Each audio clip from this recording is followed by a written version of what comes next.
Hi, everyone. Welcome to part one of M&M Hour on Is This Real Life? I'm here with Melissa Reich, your Bish therapist. How are you doing? Hi, girl. I'm good. I'm happy to be here with you today, talking all things Bravo. There's been a lot going on. Lot going on. So I think we could start with in the city because we were just chatting about how Danielle and Owen had their baby on Father's Day. And it was Yes. 10 weeks early, Oh which my is gosh, which is very scary. very, it sounds like they were somewhere in the Hamptons. They went to the emergency room and then she was transferred by ambulance for over an hour to get to Stony Brook, which is still in Long Island, but not in the Hamptons and probably a place that has a better NICU and all of that. So she delivered there and the baby is going to be there for a while. And Yeah. I'm so glad that the baby is healthy and that she's Same. doing okay and that Owen's doing okay. And ooh, Yeah, because that could have had a very different outcome. And I can't imagine how horrifyingly scary that must have been to her. And I'm sorry, what's his name? Is it Owen. Owen? Because you never know. Like, is the baby going to be okay or not? I imagine the terror and the panic and the oh my God and the powerlessness. So I'm grateful everyone's okay. And I just will send some very, very positive, loving thoughts for that sweet little baby. Yeah, and I'm sure it's not easy to be a NICU parent. But there are so many NICU parents out there whose kids have been in there for everything from a couple of days to many months. And Yeah. most of those kids, a lot of them are just doing perfectly fine right now. And so, but when you're Hmm. in it, and I'm sure it's not easy, and I'm sure going through the immediate after having given birth and your hormones are all over the place. And then the baby, you're not able to bring it home. It's Oh, just, it's it's hard. so bad for everyone involved. But listen, shout out to all the NICU nurses and Hmm. doctors. I mean, they work literal miracles. I'm always grateful that medical technology keeps growing to help in situations like these. And, because if this were a different time, things could be very different. So I'm Yes. very grateful for those services and those staff. And thank you for your service. And on this week of In the City, we see Danielle's mom, who's, apparently gets along with Owen splendidly. And, she's like, all I want is someone who loves my child and I will love on them too. And it sounds like he just got along with her very well. And I do feel bad about all the rumors that have been going around about the two of them. Yeah. I'm not sure, you can ever get away from those kind of rumors when someone is legally married still and starts to Right. date somebody else. But it is kind of crappy that everyone assumed that there was overlap. Yeah, I mean, it makes me feel bad because I know Danielle doesn't love easily or often. And so finding this partner, someone that you could just tell they really click. They really seem to have a real love and understanding. And yeah, I feel bad that there's been so much messiness around it. But to your point, there's so many people that when all situations when you're exiting a relationship are nuanced and individualized. And so, what's on paper might be different than what's really going on, or it may look or seem a little bit worse. But either way, it's clear that that relationship didn't serve him and they're happy now. And so I don't know. I feel bad about that too. And it's interesting that the main person that's sort of perpetuating all of this is Amanda. Right. And who are in ultimately one of the worst marriages I've seen in a long time. Another thing that comes out on In the City this week is that Kyle cheated on Amanda with sex. He had sex with somebody else. She said that to him on camera and he did not flinch. And Oh, right. I think, ultimately when he was asked, because they had a guys' night and they're all sitting around, and I forgot which of them, but they're kind of like, why are you fighting for this marriage? What Right. is it that's happened? What are you fighting for? To go back to a time that you used to have? What is it? And he literally says, because I don't want to start over again. And I think Ugh, that was woof. basically also how Amanda felt. So to Right. stay in something just because you don't want to have to start over looking for another person again is such a bad reason. It's arguably the worst worst. reason. Like, you're not actually even trying to make something work with each other because you can't even think of a time that you were together that you liked each other. I mean, they never should have gotten married. Like, the fact that they had not had sex their entire marriage, That it just was like, I don't know. I thought they were over exaggerating. Kyle, they both said at the reunion that because they were married for 4 years. Yeah. And when Andy asked how long had it been, he said the whole time, and Amanda said 4 years. That's It. I just, Yeah. that doesn't make sense for none of it makes sense to me. No, well, but to your point, the reason that it doesn't make sense is because you had two very avoidant people who Yeah. were not interested in solving their own problems or making their life better or doing anything that they were doing. They were both laying in the equivalent of their pile of garbage saying, well, this is fine. It's warm and it's molded to me and it smells like me, so why try to get out? But it's like because Amanda was so bitter and unhappy, she's projecting her stuff onto Danielle, and that I can't stand because Yeah. it's like, I'll be damned if you're going to now, with everything that you did, try to make Danielle seem like some sort of a homewrecker when she's just happy and trying to live her life, and you're not even willing to fight for yourself. It's like Amanda and Kyle are people who found each other, and they're examples of like just people who should have never been together. And it just went on way too long because nobody was ready to call it. Someone has to be the bigger person and say, Yeah. this doesn't serve us. We need to do something different. But Amanda and Kyle are both so psychologically like incapable of that they both just ended up in this terrible situation. And I And hope they learn from it. one thing I feel bad for Kyle for is the physical space that he had to live in. Something Yes. is very wrong with Amanda, and I don't want people to use depression as an excuse. There are plenty of people who are depressed. agree. I know it is difficult to clean and to be motivated, but he said that 2 years ago, she said, don't freak out, but in the other bedroom, there's a lot of clothes on the bed and I will deal with it. And she never dealt with it. And so these Right. piles stayed for 2 years. And it's not just in that other room, it's throughout the entire apartment. And she Yeah. had the audacity to move and to hire movers and to not move all of her things. That to me is insane. And she says something at one point where she's like complaining to her dad. And she's like, what did he want me to do? Like take every single thing that's mine and move it? Like, and I'm like, yes. Yeah. If you're moving that's out, exactly. move out. Take your shit. Don't leave your shit everywhere. That is insane. If I was him and like we're getting divorced, I would literally probably like get rid of that stuff. I would just donate it because you clearly don't need it. It doesn't mean anything to you if you're not coming to get it.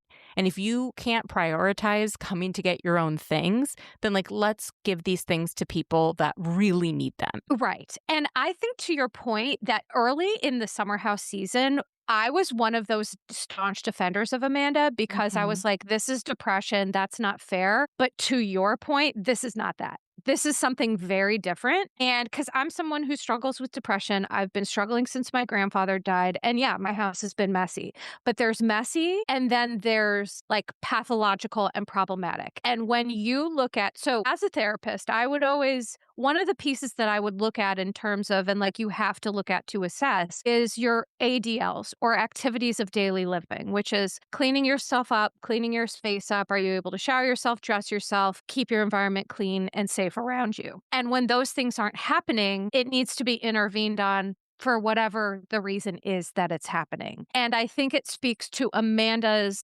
her lack of well-being that, you know, I would always say in practice that like our space is kind of like an outward example of an inner experience, if that makes sense, right? Yeah. When we're struggling inwards, our outward space may be a little bit more chaotic, right? May be disorganized. My purse, for example, when I am in the weeds, my purse turns into a junkyard. It's disgusting. And so I think that again, it doesn't serve Amanda to say, well, this is depression. So what? It's like, no, this is a real problem. And Kyle actually had a point, which I hate to say that Kyle had points, but he had points because you're right. This is not healthy or appropriate. But then my question is, how did he allow it to continue? Because like that is something I actually couldn't live with. Like, I could not Well, physically live with piles of clothes around me. I couldn't. right, and I'm the same way. It would actually drive me insane. Like, I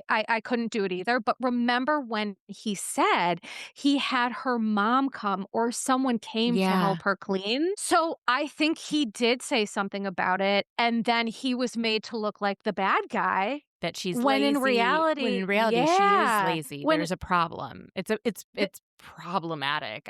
it is a problem, and if you don't know what we're talking about, you gotta watch it, because you have to see what this apartment looks like and looked like to understand what it is that we're saying. This is a problem, At the same absolutely. time, like, the way that he acted when the night before she was moving out, bringing people over that they didn't know and all of that.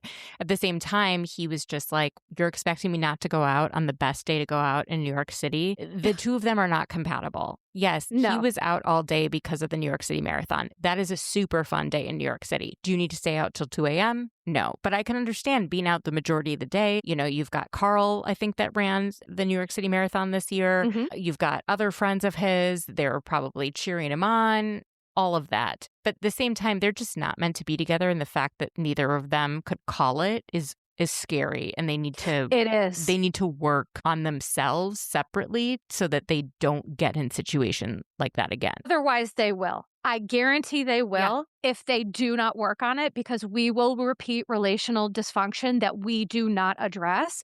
But here's the one thing, and again, I hate that this woman is making me stand up for Kyle, because he really has been so problematic, but I don't know if I'd want to go home either if that was what my home Exactly. was like. No, I would avoid it too. I Yeah, I think would. he's avoided the home because she's hoarded it.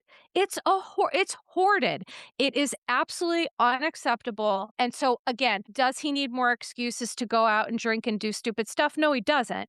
But I think that in his slight defense, that might be a piece of it. He's also A looking small for connection with other people, and he's right. not getting that at home. And so he literally said, "I'm the loneliest extrovert to ever exist." Right. Needs Fine. people. And so he's doing it the Right. wrong way. He could, lean into friends. He could get involved in clubs and activities. And at the same time, he did point out something this week that I thought was so true. He's like, you don't actually want a future with me. Because if you did, Right. you would ask me questions about our debt and this business. Or he said Right. my debt, but he was like, I was on an investor call, because she's like, she literally did not care what call he was on at all. And I could That was understand. such a rude moment, Mandy. I'm so glad you brought that up. Yeah. She just busted in. He was on this call. It's so awkward. It's like if my husband was working from home and I did that, we'd have a huge problem. That is like insane lack of respect. And she just thinks that everything needs to be like, she's making demands and he has to meet all of them. But she Right. doesn't seem to be at all interested in what he needs. And Yeah, she's it not. does impact her. Like, they're married. I don't understand how she thinks that none of this has anything to do with her. Well, because she has her head in the sand of her own life. So to her, she doesn't take agency over literally anything. Her relationships, her swimwear line, her cleanliness of her apartment, her own mental health. She doesn't take care of any of it. So this is what avoidance looks like long term. You get to the point where your life becomes a disaster because you would rather avoid the feeling than deal with the reality of what's going on. Man, I could not live like that. So let's get into Next Gen NYC, which I think has been such a breath of fresh air. I mean, I love these New York shows. I'm enjoying In the City. I'm enjoying Next Gen NYC. There are so many people on the show. It is hard for me to keep track of everyone, but Mhm. it is so funny too. Like, what did you think of the premiere? Yeah, I love Next Gen New York City. The premiere, I felt a breath of fresh air because, second season shows, you never know what they're going to bring. Because I feel like the first season, what I was explaining on my podcast is I feel like what made it work is that these kids are used to being kids of Bravo Labs and they don't have a lot of ego or hubris and they're just like being themselves. themselves. And that's what makes these shows we watch great. And when you have a season 15 housewife who's now a pop culture icon, it loses what you get from this like inherent, nobody cares who I am, like I'm the daughter of a Bravo lab, like whatever. So I just think there's something like magical about it. And I really, really, really love it, except for Charlie, who I curse whoever brought him back for season 2, because to me, he totally ruins it. But otherwise, I'm a huge fan. He's fascinating. To me, Charlie gives me very serious red flags. Like as he's a person. pathy. in the Essentially, words of as Lindsay Lindsay would Hubbard. say. Yeah. Which I'm like, oh, the TikTokification of mental health. Yeah. So essentially, that's kind of how I'm feeling. My gut is never wrong. When I have these feelings about certain people that we watch on these shows, I'm just going to tell you that my gut is never wrong. And I don't think this person has any business being on a Bravo show or being around these beautiful humans that I adore so much. And yeah, but TBD. We'll see. Well, my gut tells me that Ava is one of the biggest brats that's ever Oh, existed. beyond, man. I was like, really oh, God. disliked her last season because she acted like she was cooler than the show. And then when the Yep. show did well, then she was like, oh, actually, I'm going to be a part of this and like really be a part of it because Yep. this is going to be my key to success. And everything she says and does is just flat out mean. She's mean to other people. She makes other people feel bad. She acts like she's so much cooler. And that must come from a place of like deep insecurity. It typically does. When people act like that, it's usually because they actually feel the opposite inside. However, there are there are certain personality styles that may be characterized in the DSM where that's actually not a front. And there's different ways to tell. But for now, I think that there's something about her that I think this is who she might be. Like, for example, in the first season, when she didn't go to like a cast trip to go to like some for Brooks's thing in the birthday Hamptons. in like New Jersey. And she claimed that she had this event in the Hamptons that was for work. And Amira also had that same event and was able Correct. to like make it work or something. That's right. So Ava thinks she's better than people. And it sounds like she thinks she's better than people, but she's young. And so I hope to give her the benefit of the doubt that if she wants, she'll mature and grow out of that. And if she doesn't, then she'll rot like bad fruit and she'll just be a real asshole. So TBD. Also, like, I want to give her a little grace because of who her parents are. And it sounds like her dad's been avoiding taxes for God knows how long and making those kinds of decisions. And if that's how you grow up or that's who raised you, then maybe she thinks she's bigger than everything and can get away with stuff. And that's how he raised her to be. So yeah, who knows? That's entirely possible. Georgia's a real interesting one because she, during the off season, came out and said that she had struggled very severely with anorexia and did an inpatient program. I really hope that we get more about that and learn a bit more about that because that's a very serious thing. And and it sounds like it takes a lot of work to admit that you have a problem and that you need help. And like, it takes a lot. And I'm sure she's struggling every day to do what she needs to do as part of her recovery. And I'm sure it's not a linear line. And it's something that we haven't seen as much. Like we've seen on The Real Housewives of New Jersey, Jackie Goldschneider admit to it and then, be told you might do well in an inpatient program and her say, I actually can't do that because I have kids and all of these things. But we didn't really see her in the aftermath try to maintain whatever she learned in her program. And so I'm just interested to see Georgia kind of talk through that, maybe open up about it a bit. And I'm hoping that when Amira was upset about the Ozempic comment, I'm glad you're bringing this up. I feel like that came from a place of Georgia's problem and that she was kind of projecting her own issue and making a joke of it because it's such a serious thing in her life that she's not even sure how to talk about it. And I hope that now that she's come out and said that she suffers from this and that she's been in treatment for it, that maybe Amira will let that comment go. Right.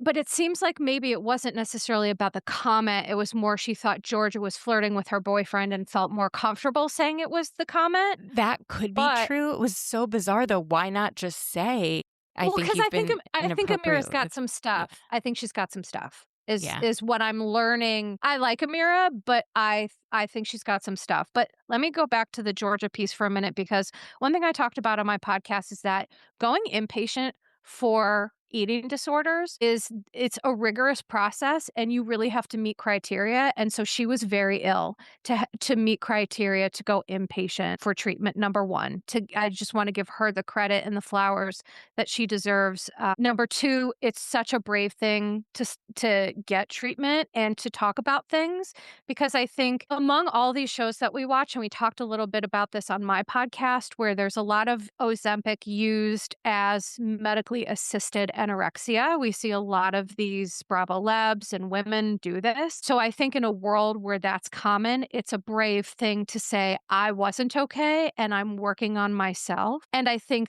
third is that Amira absolutely has to let go of that comment, because with disordered eating, it's something that I didn't specialize in treating it because it's so serious of an issue. Like that has to be your thing. And it wasn't my thing. So while I treated it, I didn't specialize in it.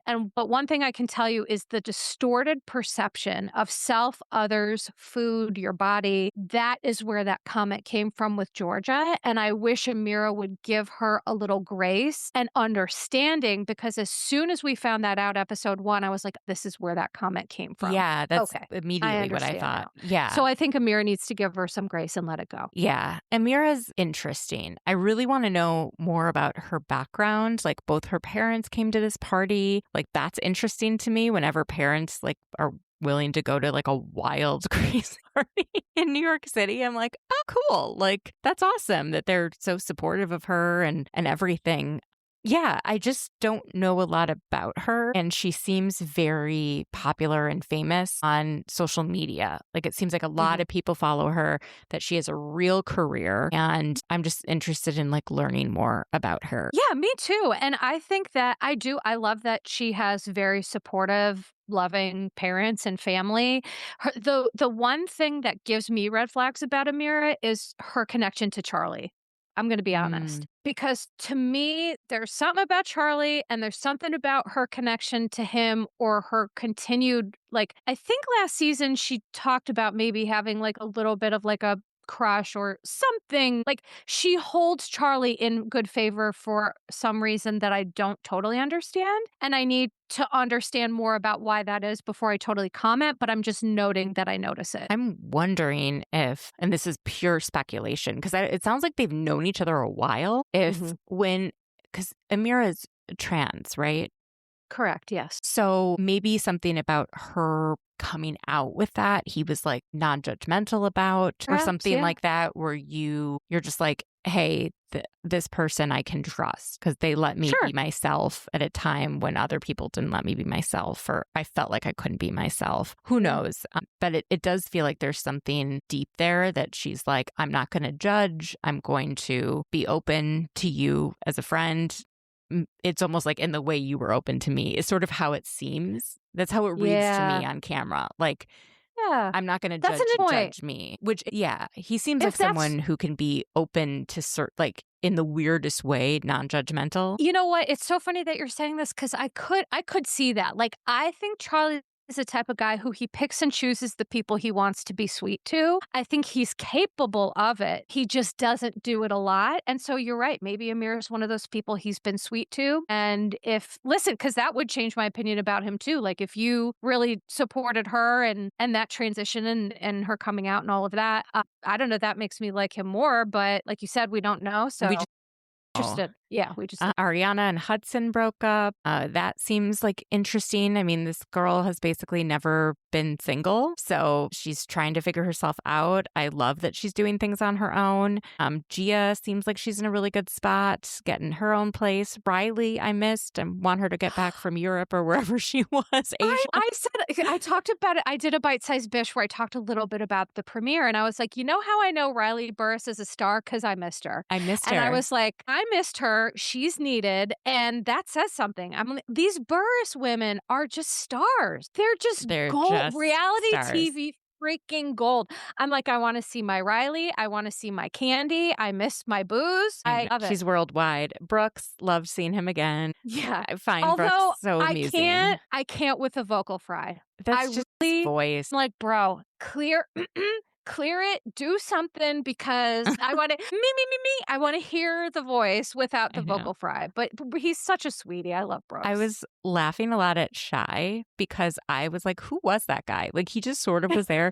And then they explained that he was friends with Charlie's roommate. And then the roommate, Dylan, just like hightailed out of there. And then Shy was just kind of like left when he showed up dressed as a cow. Was that he dressed up for the cowboy party? Yes, like, that's so funny to me.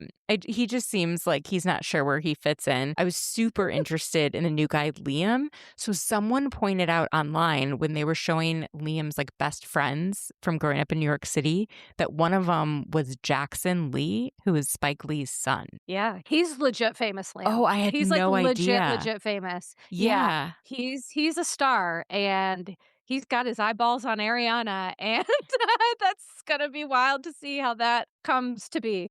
I just love the show. I find it so funny. I think the thing I laughed the hardest at was when Georgia said she had, what was it, a gay grapevine? Like she heard through the gay grapevine. Go, where is this gay grapevine? How do I get it? How do I tap in? I need to tap into this gay grapevine. And the way she described it, I was like, yeah, that totally exists, and I want to be a part of it. She's That's like, amazing. my network of queer people, both domestically and internationally. And abroad, and mostly abroad. And I'm like, you are the real deal, Georgia girl. I met her with my friend Jody at BravoCon at one of the like Bravo Paloozas. And not that many people watched Next Gen NYC compared to Housewives and stuff. So no one was really like talking to her in them.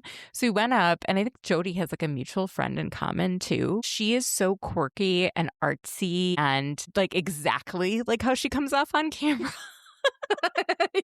That it was so entertaining. Like the way that her brain works is just the opposite of mine. Like it's a bit chaotic. She's got lots of ideas. The way she dressed herself was so cool and so artsy and interesting. Like she was wearing this outfit with these feathers and had fake eyelashes that like looked like the feathers. And it was just clear that she put cute. like an effort into how she looked in a way that she like her for her fashion is like a total way of self-expression. I think it is for everyone, but you know, it's just she's cool. I like her. I think she's an interesting character. She's perfect for reality TV because she's unique, and I don't know a lot of people that are like her. And I admire her ability to just be herself. I feel like that's rare on TV these days too. You know, to see someone who's just like, I'm quirky and I'm, you know, I love fashion and I don't care what the trends are.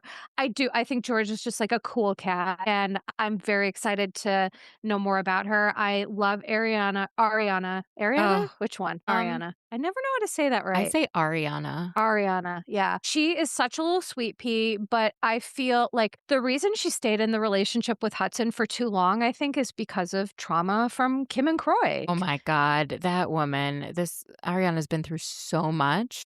So much. Like, that is real trauma. Yes. What her mother has put her through, that is real narcissism. Like, when she said that her mom tricked her into getting her freckles lasered off at age 14, that's like a Yolanda Hadid type thing, you know? Did a post about that, about how that's abusive. That's abusive. You changed something about your daughter's body without her consent because you didn't like the way they looked. And you know what what pisses me off is that I have two nieces and a nephew who I am obsessed with. They're the light of my lives. The one thing I love most is in the summer, they get all these cute, sweet little freckles all over their nose. Yeah. And I just kiss them a million times. I'm like, I love these little freckles. How could you look at your child and say, you know what, I'm going to lie to her and have something lasered off her face? It's so narcissistic and gross. Like, Kim to me is canceled. She's done. If anyone tries to bring her back, I will riot. I will riot, She Mandy. scares me, and I do think there's like physical abuse there too, given what has been alleged in police reports, right, between her and Yeah. Croy. Like, it's very scary. She's a scary Yeah. person. And I know Ariana will never cut off her mom, and she'll always give money, and she'll always all that stuff. But like, she's going to have to learn at some point to have boundaries and to have relationships with her younger siblings that are separate from her parents. Right now, she has to go through her parents to get to her younger siblings in a way, because they're all under 18. But at some point, we'll see. I We'll hope see. she goes no contact at some point. It's not something I wish for people, but Ariana is such a good soul. She is such a beautiful soul, despite what Kim and Croy have done to her and inflicted upon her and all those kids. I just root for her every damn day. And I think, you know what? You're living in Brooklyn. You're on this show. You're living your life. I am cheering her on all damn day. Love that girl. Okay, let's get to a show that no one's having enjoyment watching at the moment, which is The Valley. My goodness, the online discourse is so interesting because people seem to like fall into one of two camps. They Yes. think that the problem is entirely Janet and still want to kind of go into that and not really talk about Nia and Danny. And the other people that are finally seeing the light in my eyes, which is I always liked Janet. I never had a problem with her. I'm sure that there are things that she does that are annoying. Some of them I can tell, some of them I can't really tell. But it seems to me that the problem is that Nia and Danny will not let last season go. And so the issue that came out in this episode was because Janet suggested playing a game, and they refused to even engage in a game. And them not engaging is what sparked the whole conversation. And everyone wants to blame Janet for bringing things up again. She's not bringing things up. They're bringing things up. And for Danny to say that he has PTSD and has to see a therapist for being called someone who committed sexual assault, and how that seems to be worse than actually committing the assault, is so shocking to me. Like, I understand that sexual assault is a large term, right? And it can encompass everything from groping, grabbing, and all the way to rape. I get that. And he doesn't want to be accused of rape. And he thinks that this word means rape only. But have you done any research on his dad? No, I haven't. But can I tell you something quick before we get into that? So I did a post about this on Instagram because I was so incensed watching this episode, because my take on it is that why are we talking about more about what Janet said than we are about what Danny did, right? Like the onus is squarely on him. People came to my Instagram, Mandy, calling me Fannin. I'm not gonna lie, was hilarious. But let me tell you something so insane. I had to block at least 20 people, which for me is like I haven't had to do that in over a year. What? People came to my Instagram to make fun of me, to call me names, to be nasty on behalf of Danny fucking Booko. And I happily blocked every single one of them. And by the way, these are people who have followed me for a long time that completely like gave me a hard time about this, because essentially what I said is that it's more important to talk about what he did than what Janet said, number one. And number two is that if he wants to parse out words, technically what he did falls under sexual assault. It does. The definition of it, putting your hands on someone in a sexual manner without their consent, is technically that falls under that term. And so I just, why I'm giving you this anecdotal data is that people, when it comes, you're right, they're in two camps. But Danny and Nia, they have a lot of people doing their dirty work because they find it so important that their facade be lovely. It doesn't matter how Danny actually behaves. They just want to have that good pageant girl facade. And it was proven because I have not had to block that many people probably in over a year. It was absolutely insane. They That called me is Fan It. so crazy. I People mean, kept being like, "Is this Janet's account?" And I was like, "Fuck off. You fuck off," you know? and you know what? And no one would be talking about it if they didn't just get over it. That's exactly my point. If Danny had offered a sincere apology and just actually When it came to Jasmine and Melissa, like they seem to appreciate his apology. It doesn't mean that they can't ever bring it up again, but it did seem like he apologized and that they were at the time accepting of that apology. What kind of apology is it if you're gonna go back and be like, when Luke said it was alleged? Well, Yeah, that's a problem. that's a problem. Yeah. But even Danny, it's like, if you really meant your apology, you wouldn't keep harping on this. To me, what he's doing now tells me that his apology is bullshit. Personally, that's how I feel. Yeah, it's like he's like, well, what I did was inappropriate. It wasn't sexual assault. And I'm like, my God, you're so focused on the words. And I think it's a Right. trigger for him because I did look up a little bit about his dad, who Tell was me. a pastor at a church. And his grandfather used to also be a pastor. And at the Oh. church in Michigan, where he grew up, there was a situation where there was a teen tween girl and a volunteer at the church who was grooming her. And this went on for multiple years, and she would point out that, like, this is making me uncomfortable. They said, okay, he can't volunteer anymore, but they didn't like report it to the police, right? Ugh. And it was inappropriate with a child, which I Jesus think you're supposed to Christ. report. That is okay. That soapbox Right? here. You 1,000% are supposed to report anyone. So I'm a mandated as a therapist. Therapists, doctors, nurses, teachers, mandated reporters. I do not know if clergy what they fall into, but I know for sure that this is a mandated reporting scenario and that children are failed all the time because adults would rather keep the facade of something or not Yep. upset an adult than advocate for a child. And I want to say that's fucking bullshit. And Ugh. it was bad enough that they had to have something on their website, Oh, like come on. acknowledging that something happened. And then during a sermon, Papa Buko said something like, don't believe everything you read. And if you have questions, come to me. And that really upset the child, who is now in her 20s, I believe. Shit. And I guess this guy like convinced her when she was 19 to like meet up again. And I don't know like how he got to her, but he did. And he was extremely inappropriate at that time. She did go to the police, but it sounds like, they didn't follow the church, and it wasn't just his dad. Papa Buko was like the youth pastor. There was like all of these people who like didn't do what they should have done, which is report this man for child abuse. Which, by the way, when child abuse happens within churches, this story is a tale as old as time. It's about protecting the church. It's about protecting the facade instead of protecting children. If you all could see, unfortunately, Mandy doesn't do video. My face is bright red. I am on fire right now because I did not know about this and I'm so pissed. And I'm sorry I'm chattering like a monkey, but I'm just like, Just read about this literally so yesterday. mad. Someone wrote something on Threads, and I read an article from like a local Michigan paper that had quotes from this girl who was abused and was part of this church. And it sounds like the volunteer was a major volunteer like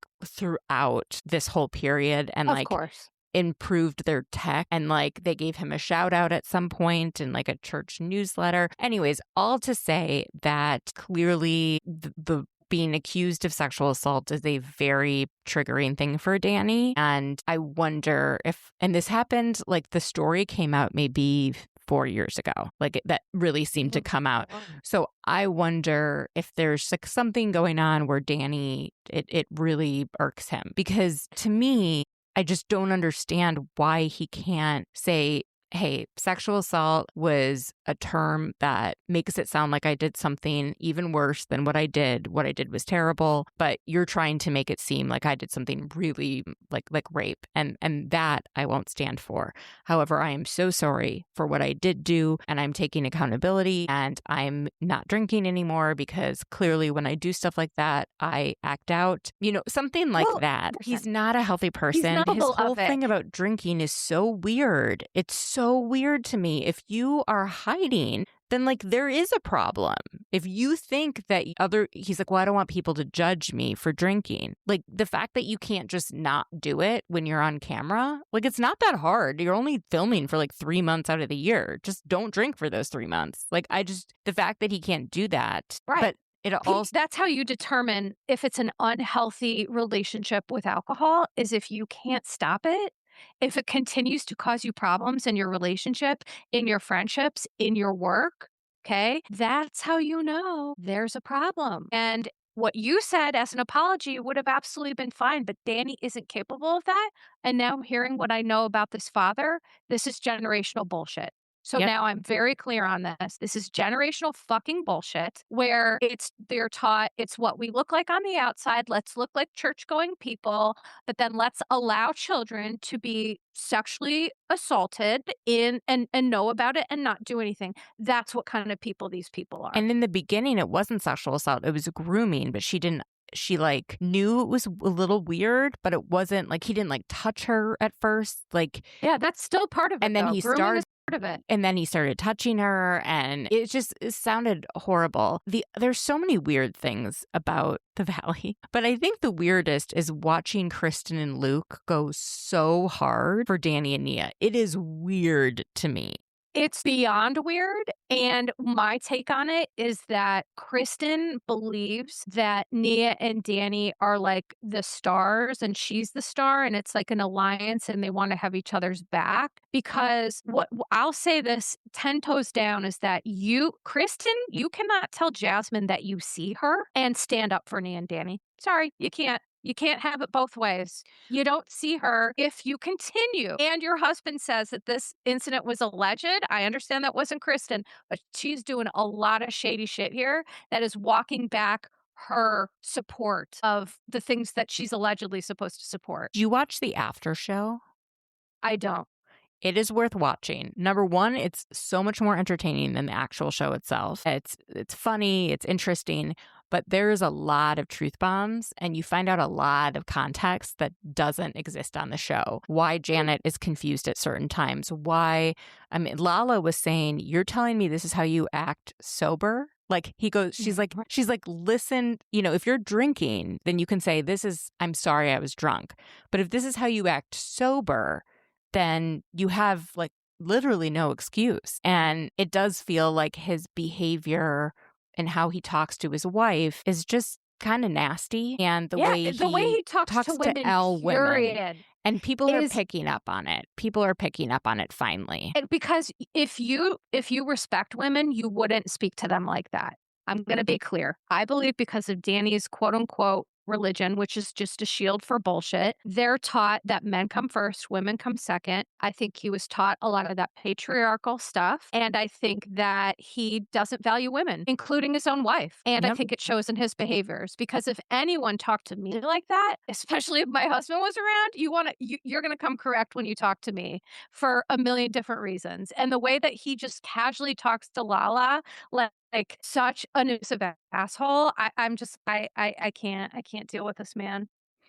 I hope it's not fun to watch. It's not horrifying. Fun to watch. I am interested in seeing the reunion this year because they felt so another thing that's said, and this will be the last thing I say about the Valley, that he says on the after show is what got him through the last season was the audience reaction to him and how the audience supported him and Nia. And that gave him courage and ability to keep moving forward in this, is that they saw through the bullshit. And it is worrisome when you have anyone that relies on the audience, because the audience will flip. And like someone like Lala knows that, so she doesn't listen to what the audience says ever, because they could like her, they could hate her. The audience is so fickle. So fickle. They love you, they hate you, we're angry, what? And well, not us. But I wonder how he's reacting now that a lot of the audience is no longer on his side, because clearly that might be very difficult for him. And so Nia was on Watch What Happens Live this week. And I watched that. It's like she had to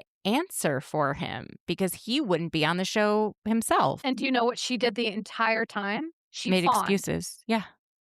So, fawning is a trauma response where you are really kind and sweet and cordial and everything's okay and you make everything okay. Nia, her whole personality is the fawn trauma response because I believe of how she grew up. She believed that she had to be the cheerleader, she had to be the positive one. You know, you could tell she was very aware of how she was looking on camera, of her angles. And I think that that is the type of person that Danny would need to be married to. That is really the type of person who will say, I love this man and we're a family, and it doesn't matter how disrespectful he is or whatever. He's imperfect. And our church teaches us that I have to put up with an endless amount of his bullshit because God forbid we get divorced and I'm actually happy. Sorry, she didn't say that, but that's what I heard. But she fawned and fawned and fawned and was like, well, she even used this little kid voice. I Did you know she notice that? uses this voice when she talks to her kids and to him. I do think she's actually quite mean. The way that she treats Mhm. Janet is it feels bullying. It feels like where she Sure. acts like the victim, but then she's the aggressor. And Right. I think, Like, again, this yeah, is a case with Rhode Island where it's like you should be more mad about what your husband did then, than what Janet said he did. Like, yep. you're being mad. We talked about this with Rula. Your anger is misdirected at the wrong person. This isn't Janet's fault nor her problem. This is a you problem, and you don't like that. And Janet has not brought it up this season. It's everyone else bringing it up and then them not letting it go. And they want Janet and Jason off the show. They want it to be their show. And I just Correct. don't think that they're as good for TV unless it's just keeping watching them having this facade and having more people like pointed out. But if they're not willing to move forward with Janet and Jason, then like they shouldn't be on this show. You have to be willing to move forward with people. And say, I mean, Kristen, they need to agree. sit her down and be like, you don't have to like Janet, but you have to film with her. And you have to engage with her when you're filming. You can't like be a gray rock. And that is exactly, I mean, I'll give Kristen a pass because she's clearly in the throes of a postpartum anxiety Right. situation. Yes. But moving forward, this is ridiculous. And I think whoever showed up to Jasmine and Melissa's wedding is who should be on the show next year. Because those are actual friends. That's a good point. Yeah. And I think Danny that's and a Nia, good I didn't point. see them there. Maybe they were. I don't. I don't know. Well, I think to your point, they can't come back unless they're ready to be more honest or like I can't hear another years long storyline about how Danny's doesn't have any issues with drinking or how he's not doing this or how he's not doing that when we're seeing it with our own eyes and our own observational skills. And we're not seeing it from the other castmates. She's like, everyone's drinking. I'm like, I understand that. Not everyone uses the tone he does. Not everyone. Well, Zach definitely. I was like, Zach wow, does. Zach is you're ridiculous. But we knew he had problems, right? Because of the stuff that he said to Janet, And everyone's like, get over it, get over it. Well, if you said something rude to Janet while she was pregnant about her unborn child, I could see how that would be offensive to Janet and that it would take time to get over. The fact that Janet's getting over it, like then everyone needs to get over what Janet said. All right. Melissa, tell everyone where they can find you and where they can listen to part 2 of M&M Hour. You can find part 2 of M&M Hour where we talk about all things Real Housewives of Rhode Island and I read Terrible Men for Filth basically the whole time. So if you like the energy that I'm bringing, you'll love part 2 of M&M Hour. And this energy is brought to you by grief. So please check me out. It is. I know. It literally is. And it's terrible. You get it. I'm like, whoever this is right now, I hope she goes away because I don't like her. She's mean. She's angry. She's unhappy. She's real bitchy. And I hope to never see her again. But for right now, we're tolerating each other. So at Your Bish Therapist on Instagram, at Your Bish Therapist podcast, you can find it anywhere, free, available anywhere. And on my Patreon, you can find full video of Mandy and I where you can see my red face and all on Patreon. Thank you so much, Mandy. You're the best. We will talk soon.